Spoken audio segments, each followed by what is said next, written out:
अनुराधा पेट से है और इसी वक्त उसका पति एक एक्सीडेंट में मारा जाता है। उसका पति एक फैक्ट्री में काम करता था, उसी से उन लोगों का घर चलता था, लेकिन अब घर कैसे चलेगा, इसी चिंता से अनुराधा रात को सो नहीं पाती है। कुछ महीने बीत जाते हैं और अनुराधा को एक बेटी होती है। अनुराधा अपनी बेटी का नाम पूजा रखती है। उधर बैंक में जमा हुआ सारा पैसा खत्म हो जाता है। तभी पड़ोस वाली चाची अनुराधा से कहती है, अनुराधा अब तो कुछ न कुछ करना ही पड़ेगा, नहीं तो बच्ची को क्या खिलाएगी और खुद क्या खाएगी। लेकिन मुझे घर के कामकाज के अलावा कुछ आता ही नहीं है चाची। तू चिंता मत कर, मुझे सिलाई आती है, मैं तुझे सिखा दूंगी। अनुराधा सिलाई सीखने लगती है। कुछ ही दिनों बाद वो सिलाई सीख जाती है और अपना कुछ शुरू करने के बारे में सोचती है। लेकिन क्या करूं, व्यापार करने के लिए तो पैसा लगता है, मगर मेरे पास तो खाने के लिए भी कुछ नहीं है। तभी पूजा रो उठती है, अले ले ले ले, क्या हुआ मेरी बच्ची को, भूख लगी है, मगर तुझे मैं क्या खिलाऊं बेटी, घर में एक फूटी कौड़ी नहीं है। अनुराधा पानी लाती है और पूजा को पिला देती है और रोते हुए कहती है, अभी यही पी ले बेटी, मैं वादा करती हूँ एक दिन ऐसा आएगा जब तू जो बोलेगी मैं तुझे वही खिलाऊंगी। अनुराधा के दिमाग में एक आइडिया आता है। वो ब्रा पैंटी बनाकर बेचने के बारे में सोचती है। वो अपने आप से कहती है, अगर मैं ब्रा पैंटी की दुकान खोल दूं तो बहुत अच्छा बिकेगा और ब्रा पैंटी बनाने में ज्यादा कपड़े भी नहीं लगते हैं। अनुराधा ब्रा पैंटी बनाने के लिए कपड़े की दुकान में जाती है और कपड़े उधार मांगती है। मुझे कुछ कपड़े देंगे? अभी तो मेरे पास पैसे नहीं है, लेकिन मैं 2 दिन बाद सारा पैसा चुका दूंगी। मगर दुकानदार अनुराधा को भगा देता है। अनुराधा दुकानों में घूमती रहती है, लेकिन उसे कपड़ा नहीं मिलता। वो घर लौटती है और फिर अपने बिस्तर से चद्दर और अपनी शादी की मुलायम साड़ी निकालकर ब्रा पैंटी सिलने लगती है। पूरी रात काम करने के बाद 5 ब्रा और 5 पैंटी बनकर तैयार हो जाते हैं। अनुराधा का हाथ सिलाई में माहिर हो गया है। वो बहुत ही अच्छा और यूनिक डिजाइन बनाती है और फिर पूजा को गोद में लेकर वो उन ब्रा पैंटीज को बेचने के लिए निकल जाती है। वो मार्केट जाती है और रास्ते के ऊपर एक पॉलीथीन का टुकड़ा बिछाती है और पूजा को गोद में लेकर उसके पास खड़ी हो जाती है और चिल्ला चिल्ला कर खरीदारों को बुलाने लगती है, आइए बहन जी, ले लीजिए आपकी जरूरत की चीज, सस्ता इनरवियर।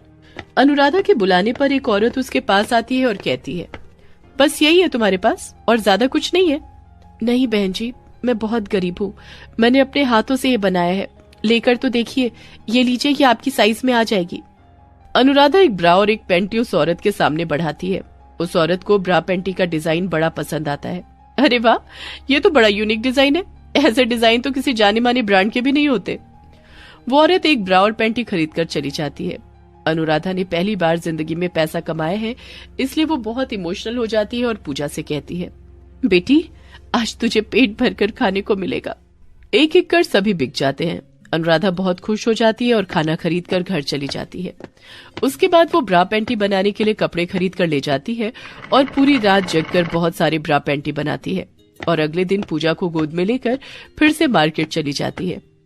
आज उसके पास कोई लड़की नहीं बल्कि एक लड़का आता है और वो कहता है, बहन जी, मुझे मेरी गर्लफ्रेंड के लिए ब्रा पैंटी खरीदना है, कुछ अच्छा सा दिखा दीजिए। यहाँ पर बहुत सारे हैं भैया, आप मुझे साइज बता दो। साइज के बारे में तो मुझे नहीं पता, रुकिए मैं अभी पूछ लेता हूँ। वो लड़का अपनी गर्लफ्रेंड से फोन पर बात करता है और फिर फोन रखकर अनुराधा से कहता है, आप 34C दे दीजिए। अनुराधा उसे 34C साइज का एक ब्रा देती है। ऐसे ही रोज अनुराधा के पास एक से बढ़कर एक अतरंगी से कस्टमर आते रहते हैं। अगले दिन एक लड़की उसकी सहेली के साथ आती है और सहेली को दिखाने के लिए महंगी ब्रा मांगती है। दीदी मुझे कुछ महंगा से दिखाइए। हाँ, ये लीजिए 500 रुपए की ब्रा।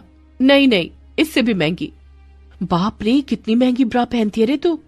हाँ, सस्ती वाली मुझे सूट नहीं करती, दीदी आप दिखाइए ना। अनुराधा और महंगी ब्रा दिखाती है। ये लीजिए 1000 रुपए और महंगी दिखाइए। एक एक करके अनुराधा 5000 तक की ब्रा दिखाती है। तभी उस लड़की की सहेली का फोन आ जाता है और वो चली जाती है। तब वो लड़की अनुराधा के कान में धीरे से जाकर कहती है, दीदी मुझे वो मंडे मार्केट वाली 50 रुपए की ब्रा दे दीजिए। अनुराधा हंसकर कहती है, समझ गई, ये लीजिए।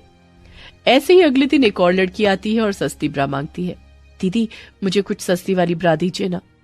ये लीजिए 200 रुपए और सस्ती 150 रुपए और सस्ती 100 रुपए और सस्ती 50 रुपए, नहीं और सस्ती।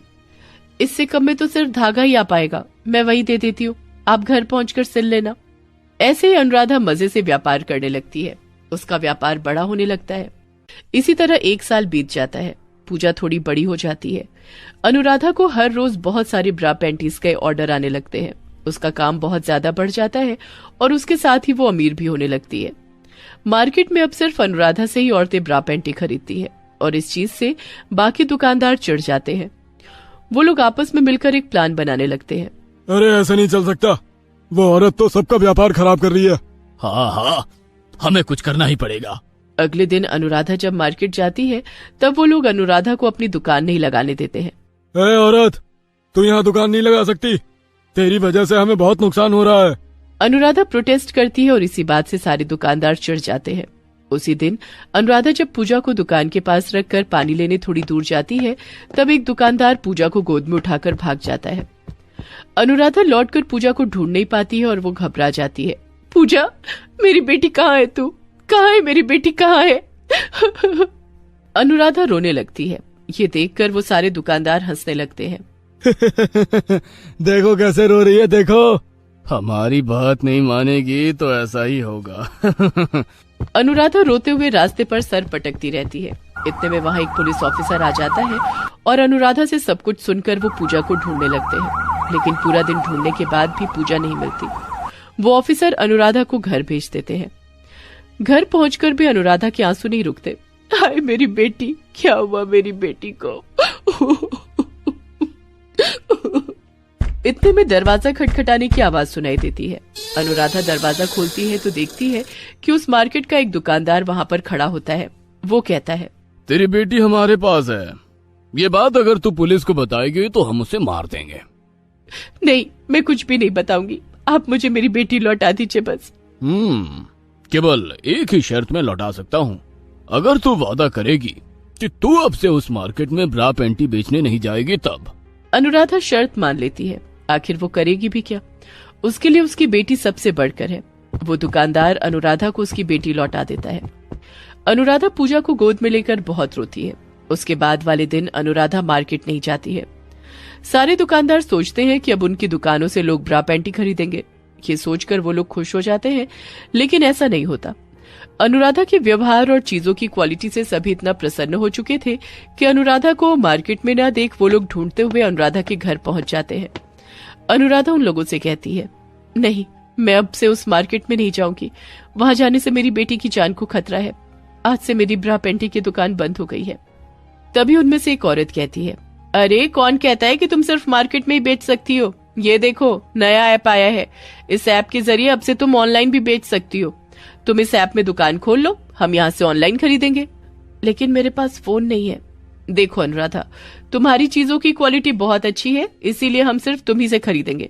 हम सब मिलकर तुम्हें एक फोन खरीद कर दे देंगे, ठीक है? सभी चंदा इकट्ठा करके अनुराधा को एक फोन खरीद कर दे देते हैं। अनुराधा ऑनलाइन बिजनेस करने लगती है। उसे अब कहीं जाने की भी जरूरत नहीं पड़ती। वो घर पे ब्रा पैंटी बनाती और ऑनलाइन बेच देती है। उधर मार्केट में घाटे की वजह से सारे दुकानदारों को दुकान बंद करनी पड़ती है, क्योंकि वहां से कोई खरीदने को राजी ही नहीं है।